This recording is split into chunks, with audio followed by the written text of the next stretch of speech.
jumlah orang yang mati syahid di Sudan itu minimal 35.000, maksimal 150.000. Dan ada 5.000 kasus pemerkosaan. 5% dari penduduk Sudan itu nyawanya terancam karena kelaparan. Ada apa di Sudan? Kenapa sampai terjadi perang? Apa agama orang yang membunuh dan apa agama orang yang dibunuh?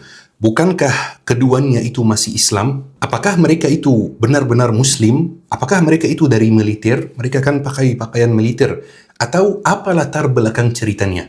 Teman-teman, insya Allah hari ini kita akan bahas hal ini. Kita akan bahas satu kasus, satu tempat yang didiamkan oleh dunia, yaitu Sudan. Kita akan bahas dari latar belakangnya sampai kenapa perang ini bisa terjadi dan bisa separah ini. Dan seperti yang kita sepakati teman-teman, kalau kita ingin memahami masalah apapun, kita harus mengecek latar belakang sejarahnya.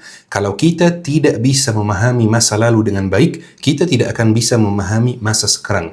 Kita akan mengecek latar belakang sejarahnya, membahasnya dari sudut pandang sejarah, bukan politik, karena ini bukan channel politik, ini channel dakwah dan sejarah. Sudan itu teman-teman sebuah negara yang Muslim yang beretnis Arab di Afrika. Mungkin ada yang akan mengatakan orang Sudan itu berkulit hitam, mana bisa mereka Arab, Sudan itu Afrika. Dan ini perlu diluruskan sedikit teman-teman. Afrika itu nama benua, bukan nama etnis. Yani tidak ada etnis di dunia ini namanya etnis Afrika. Itu tidak ada. Sementara Arab itu nama etnis, bukan nama benua atau bukan nama wilayah. Jadi Arab itu sebagai etnis bisa ada di Arab, bisa ada di Arab Saudi, di Mesir, di Sudan, di Eropa, di Amerika, di Indonesia, di Malaysia, karena etnisnya, ya. Jadi etnis itu bisa ada di mana-mana. Sementara Afrika itu isinya banyak etnis. Salah satunya adalah Arab, seperti Mesir misalnya. Arab, Mesir. Mesir itu ada di Afrika. Jadi tidak ada masalah jika negaranya ada di Afrika dan di waktu yang sama etnisnya Arab. Itu normal karena keduanya tidak bisa dibandingkan. Dulu Sudan itu teman-teman satu negara dengan Mesir. Dan ini yang banyak orang tidak ketahui. Dulu Sudan itu satu negara dengan Mesir, satu wilayah tidak terpisah. Namanya Kerajaan Mesir dan Sudan. Sampai tahun 1952 terjadi kudeta militer di Mesir dan pemerintahan Mesir berubah dari kerajaan menjadi republik. Tapi pemerintahan baru yang di republik itu tidak begitu memperhatikan urusan Sudan. Sampai Sudan itu udah mulai mau pisah gitu. Dan betul, di tahun 1956 Sudan pisah dari Mesir.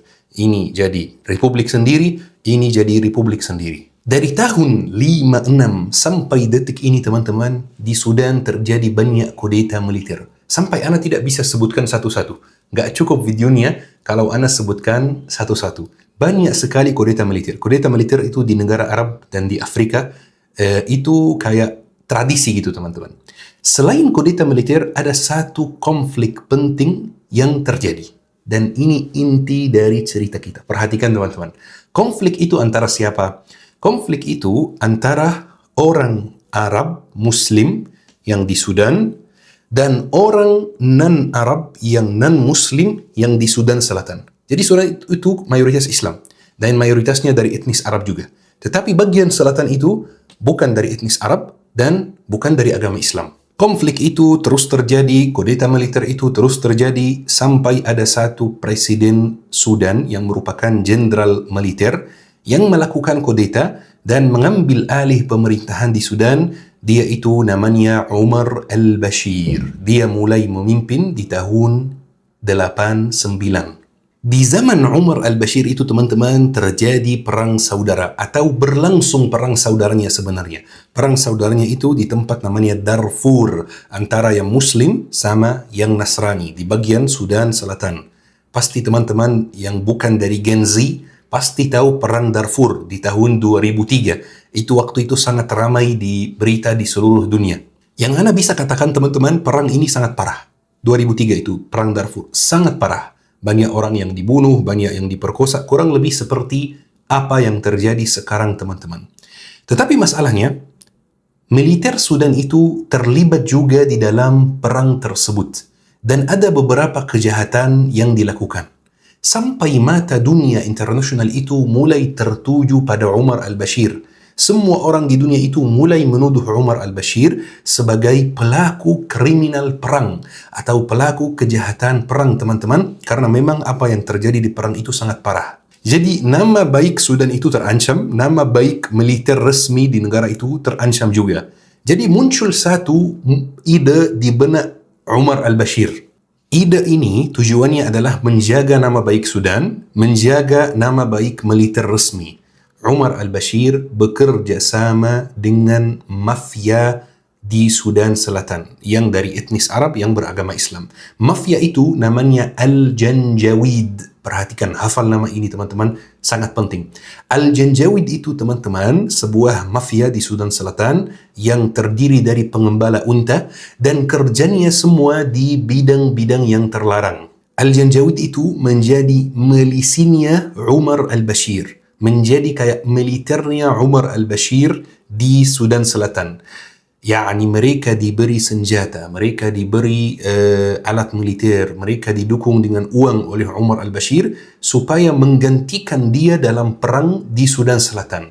Supaya nanti kalau ada orang dari PBB, dari dunia internasional yang mengatakan kenapa terjadi kejahatan perang di sana, dia jawab, ini bukan urusan kami, ini sebuah mafia, ini milisi, gak ada hubungannya dengan kami. Kalau militer kami tidak membuat kejahatan. Milisi Al-Janjawid itu teman-teman membunuh lebih dari 300.000 orang antara tahun 2003 dan tahun 2008. Anak-anak tidak salah menyebutkan angkanya. 300.000 orang teman-teman. Bayangkan. Sampai di tahun 2011 terjadi juga hal yang besar, peristiwa yang besar, yaitu Sudan Selatan resmi pisah dari Sudan. Jadi sekarang sudah ada dua negara. Ada Sudan yang etnis mayoritasnya adalah Arab dan agama mayoritasnya adalah Islam, dan ada Sudan Selatan yang etnis mayoritasnya non-Arab dan agama mayoritasnya adalah Nasrani. Perangnya sudah selesai, tapi peran Al-Janjawid belum selesai. Umar al-Bashir menggunakan Al-Janjawid lagi, tapi kira-kira digunakan atau dipakai dalam hal apa? Waktu itu teman-teman, Umar al-Bashir mulai merasa khawatir dia dikudeta, karena memang banyak sebelumnya yang dikudeta juga. Dia mulai merasa khawatir dikudeta oleh anggota militernya sendiri. Maka dia mengundang Al-Janjawid itu ke ibu kota. Selama ini Al-Janjawid itu kan di perbatasan perang. Dia mengundang Al-Janjawid ke ibu kota. Dia merubah nama Al-Janjawid menjadi RSF.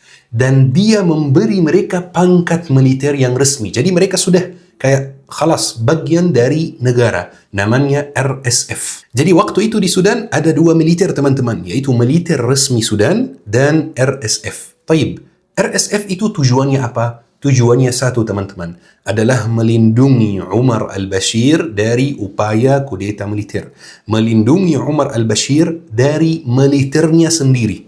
Sejak keputusan ini teman-teman, banyak sekali hal yang tidak terduga yang terjadi di Sudan. Contohnya misalnya, di tahun 2018-2019 kemarin, 2 tahun ini 2018-2019 terjadi demo yang sangat besar. Demo besar-besaran. Benar-benar demo yang tersebar di seluruh negara Sudan yang sangat luas. Sampai pemerintah Sudan waktu itu mengumumkan darurat militer dan memutus internet dari seluruh Sudan. Semakin hari, semakin demonya besar, tapi Umar al-Bashir merasa tenang. Kenapa dia merasa tenang? Karena dia punya satu milisi khusus, satu pasukan khusus, namanya RSF, yang melindungi dia dari upaya kudeta dan lain-lain. Tapi, terjadi satu hal lagi yang tidak terduga sama sekali teman-teman. Apa itu? Ternyata RSF mengkhianati Umar al-Bashir. RSF bekerja sama dengan militer resmi Sudan dan mereka menggulingkan Umar al-Bashir. Jadi Umar al-Bashir digulingkan oleh pasukan yang memang tujuannya atau perannya adalah melindungi dia. Pasti bukan murni digulingkan oleh mereka karena ada demo besar-besaran oleh warga juga. Sekarang teman-teman, di Sudan ada 3 pemimpin. Setelah tahun 2019 ada 3 pemimpin di Sudan. Satu negara 3 pemimpin. Taib. Pelan-pelan kita sebutkan siapa itu mereka. Perhatikan nama-namanya teman-teman. Yang pertama adalah ketua atau pemimpin militer resmi Sudan, dan ini namanya Burhan. Tapi yang kedua adalah pemimpin RSF dan ini namanya Hamitti. Yang ketiga adalah PM Sudan dan ini warga sipil namanya Hamduk. Hamduk itu warga sipil, profesor, orang yang luar biasa teman-teman, bijaksana, paham politik, luar biasa Hamduk itu.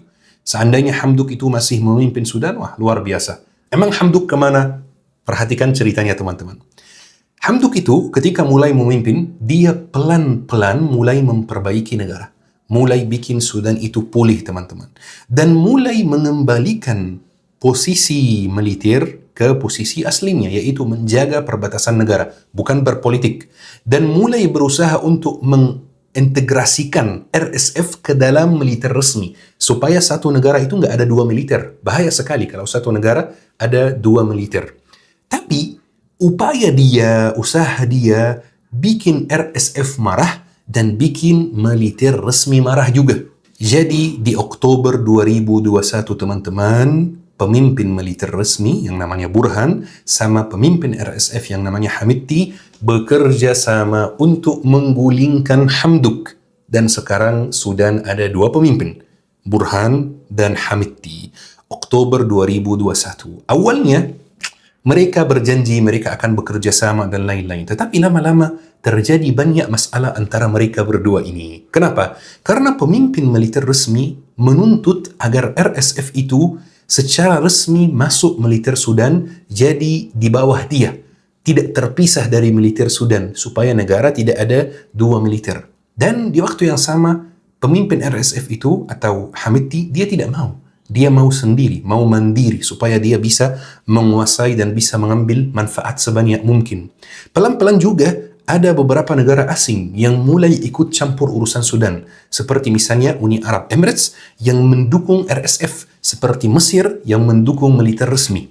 Dari Oktober 2021 sampai April 2023 terjadi banyak masalah antara kedua pihak ini.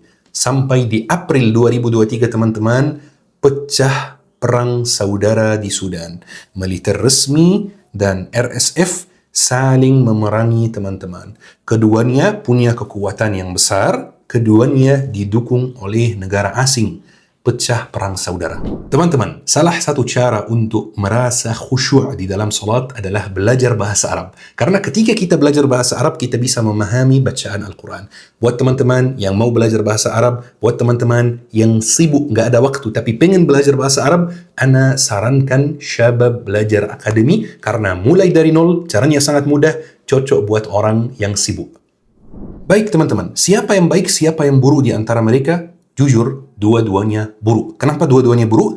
Karena keduanya datang lewat kudeta militer. Dan kudeta militer itu sesuatu yang tidak boleh terjadi sama sekali. Tapi tidak bisa dipungkiri juga bahwa RSF itu jauh lebih barbar, jauh lebih jahat, jauh lebih parah. Walaupun agamanya itu, KTP-nya itu Islam, tapi kelihatannya dari apa yang mereka lakukan, kayaknya mereka itu tidak punya agama, teman-teman. Mereka ketika menguasai kota-kota baru di Sudan, mereka ada 5 rutin tertentu. Perhatikan rutin mereka, teman-teman. Yang pertama, mereka membunuh sebagian besar dari pria yang di kota tersebut. Yang kedua, mereka memperkosa sebagian besar dari wanita dan dari anak perempuan di bawah umur. Yang ketiga, mereka mengambil harta warga kota tersebut. Mereka masuk rumahnya, ambil emas, ambil semua barang yang berharga. Yang keempat, mereka menghancurkan fasilitas kesehatan dan membunuh staf medis yang ada di kota tersebut. Yang kelima, mereka mencuri bantuan kemanusiaan yang dikirim ke warga sipil supaya warga yang ada di kota tersebut kelaparan. Dan sayangnya, pasukan separah ini, milisi separah ini, didukung oleh salah satu negara Arab yang Ana sebutkan namanya tadi, didukung, dikirim uang, dibiayai, dikirim alat militer dan lain-lain. Tapi kira-kira negara tersebut kenapa mendukung RSF? Tujuannya satu, teman-teman. Sudan itu sangat kaya. Ada satu penelitian yang menunjukkan kalau Sudan itu semua tanahnya ditanam, semua tanahnya dipakai, Sudan itu sangat subur, ya. Kalau semua tanahnya dipakai, hasil panennya cukup untuk memberi makan untuk satu benua Afrika. Bayangkan, Sudan itu sangat kaya. Selain itu, Sudan itu punya emas, kaya dengan emas. Emas itu mungkin salah satu negara paling banyak kaya emas di dunia. Jadi emas itu dikirim oleh RSF ke negara tersebut yang ana sebutkan namanya tadi. Sampai kemarin teman-teman, RSF menguasai kota namanya kota Al-Fashir, itu berada di provinsi Darfur Utara, dan kota ini kota yang sangat besar, sangat strategis, dan memang sudah 4 bulan yang lalu RSF itu berusaha untuk menjajah, menguasai kota ini. Semua video-video yang kita lihat kemarin itu, orang yang ditinjak oleh mobil, perempuan yang digantung sama anaknya sampai meninggal dunia, orang-orang yang dibunuh kayak membunuh ayam gitu, itu semuanya terjadi di kota Al-Fashir, semuanya terjadi oleh RSF. Teman-teman, apa yang dialami oleh saudara kita di Sudan itu sama seperti yang dialami oleh saudara kita di Palestina. Karena kalau kita melihat negara yang di belakang RSF itu ternyata teman dekatnya Israel. Jadi pasti Israel punya campur tangan di perang tersebut. Jadi teman-teman, setelah kita sudah melihat atau sudah belajar bersama latar belakangnya seperti apa, kita ada 2 pesan penting yang kita perlu perhatikan. Ada 2 poin penting yang kita perlu perhatikan. Yang pertama, kita memang harus terus menyuarakan Palestina. Tapi jangan lupa untuk menyuarakan saudara kita dimanapun. Menyuarakan Sudan. Jangan lupa untuk menyuarakan kebenaran dimanapun kebenaran berada. Baik. Pesan yang kedua, teman-teman, kita harus menjaga persatuan. Persatuan itu wallahi sangat penting. Negara asing yang ingin menghancurkan sebuah negara lain, itu mulai dari memecah belah antara masyarakatnya. Bikin masyarakatnya itu saling benci, saling merendahkan, dan lain-lain. Jangan sampai kita terpecah belah. Karena keadaan terpecah belah itu keadaan yang sangat lemah. Sementara ketika bersatu, itu sangat kuat, teman-teman. Sangat-sangat kuat. Jangan sampai ada satu orang yang mulai memecah belah umat Islam, memecah belah Indonesia, memecah belah apapun. Yang penting kita tetap bersatu, karena persatuan ini yang akan bikin negara lebih kuat dan lebih bisa menghadapi niat buruk, rencana buruk, kejahatan dari luar. Kalau kita lihat semua negara yang ditimpa perang, itu biasanya mulai dari perpecahan, teman-teman.